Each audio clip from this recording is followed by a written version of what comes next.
A violent and deadly tornado outbreak has killed at least 21 people across the central U.S. and left a massive trail of devastation in its path. The storms leveled homes, uprooted trees, brought down power lines across a dozen states from Michigan to Alabama. And video from hard-hit Laurel County, Kentucky, shows residents and first responders searching through piles of debris and mangled vehicles. They're looking for victims.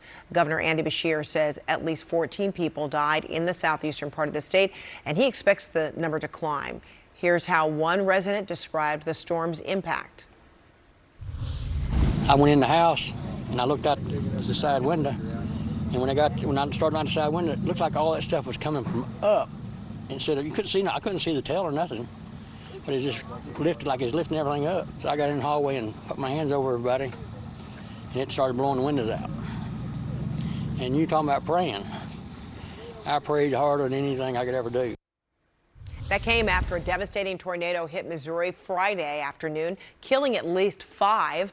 2 other storm-related deaths were reported in another part of the state. I want to bring in now CNN correspondent Julia Vargas-Jones, who is on the ground right now in hard-hit St. Louis, Missouri. Julia, what are you hearing from people there? Well, we're hearing just how scary it was to go through that. Imagine that, Fred. Winds of up to 100 miles an hour, and this is the result, right? Entire roofs just swept out homes. We talked about downed trees. We're seeing downed tree after downed tree, uprooted large trunks of trees.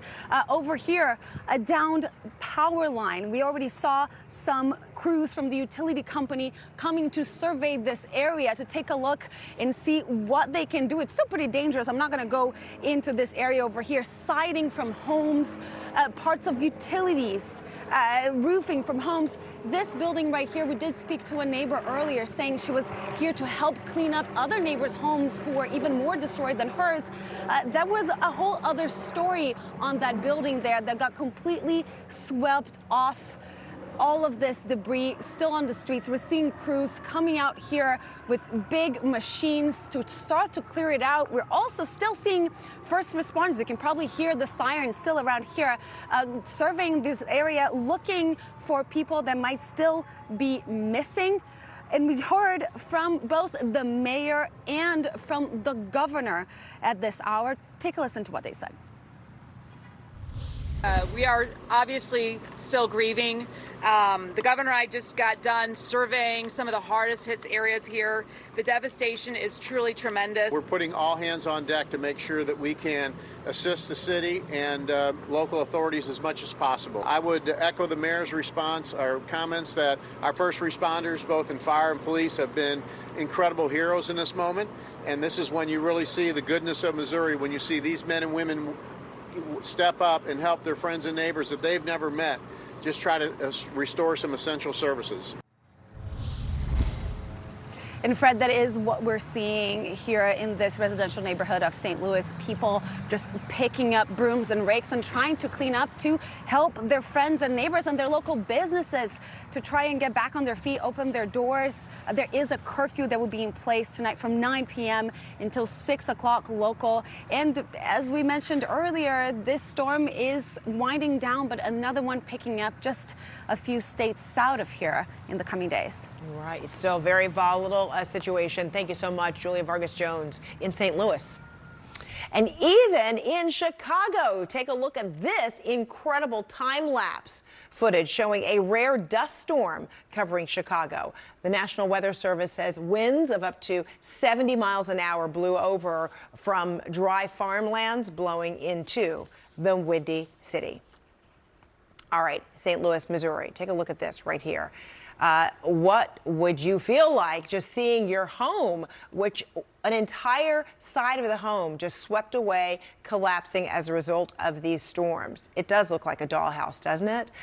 Well, it is the home of Joan Miller. And you can see right up at the top there, this house was hit and devastated by the storm's ravage. Joan Miller is with us now.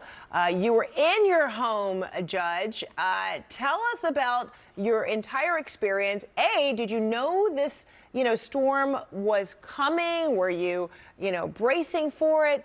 Just take me back. Okay, Frederica. I was at the office, which is in suburban St. Louis in Olivet, and working in the afternoon. And I saw that the clouds were forming. And earlier in the day, they said the weather was going to be violently terrible. So I decided to go home and finish working from home. And I got home, I got my laptop going, and I turned on the TV, and there was nothing but just weather alerts. And after a few minutes, the electricity went out. And so my husband and I were just sitting there, and there's a big sweet gum tree in front of my house that started swaying violently. And that happens a lot when there's storms, but this was something highly unusual. So I stood up and I started backing away from the windows. And I told David, get up, get up. And he was just transfixed looking outside. And so I just backed away, and he finally got up. We were in the hallway, and as soon as we got in the hallway, all the other doors, this is on the second floor, shut, just like in the movie Carrie, when all the doors shut in the gym. And there was a bathroom door open. We went in there, shut the door, and just seconds later, maybe 10 seconds later, we opened the bathroom door, and the whole back of the house was gone. Wow. Now, my house was built in 1912. They're triple bricks of good old St. Louis red bricks.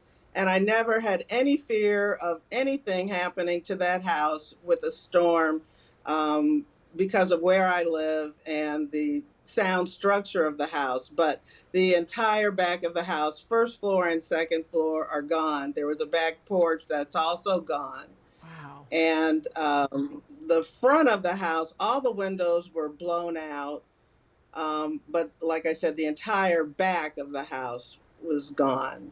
I mean, that is incredible. And I mean, thank goodness for you and your husband's instinct, though, once all these doors were shutting, just that pressure that happens, just preceding a tornado sweeping into an area, that you had the instinct then to go into a bathroom, because that usually is the instruction, right? To go into a smaller, tight kind of space like a bathroom. And thank goodness you did that. Well, really, it was the only room where the door hadn't shut. And we didn't have time to run down to the basement. That would have been, going down 2 stories. It was just, hey, this door is open. Let's jump in it. I mean, I guess we could have been in a closet, but it was just one of those things. And very scary. And the weird thing was there was no rain, no hail, just wind. Wow. And we see just that pile of those bricks there. But that wind, obviously very damaging. So how shaken up are you and your husband? I mean, you seem so poised and at ease right now, especially given, what you've been through. And yes, I mean, your lives were spared and saved there, but how are you feeling? I'm feeling overwhelmed. I go between being overwhelmed, shocked, teary.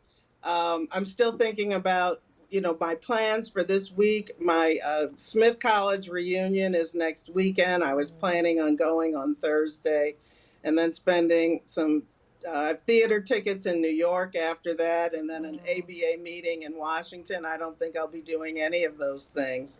So that's what happens in life. I've got a headache right now. We could use some sleep. I think we could use some lunch. My husband only has a scratch on his knee, and so a Band-Aid has been good enough for that. I'm not hurt at all. We've cleaned up so much broken glass from the upstairs. The house is being boarded up now, and we're staying in a hotel. Oh my goodness. Well, I am so happy, and I know you all, or your entire family, so grateful that you and your husband are fine. I mean, what a frightening experience. And I'm sure you'll be hearing from your Smith colleagues, your fellow alums, very soon. Maybe you can still get there, but I understand you've got a lot going on right now.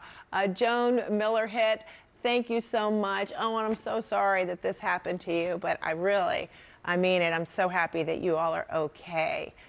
I know it's tough to Okay, lose your home you're like that, welcome. though. Yeah, thank you very much. So yeah, we'll be house hunting, I guess. I know you will. Oh, an early happy anniversary, because you and your husband have just barely been together a year now, but you'll be all right. All the best to you. Thank you very much. All right, Joan. Good talking to you.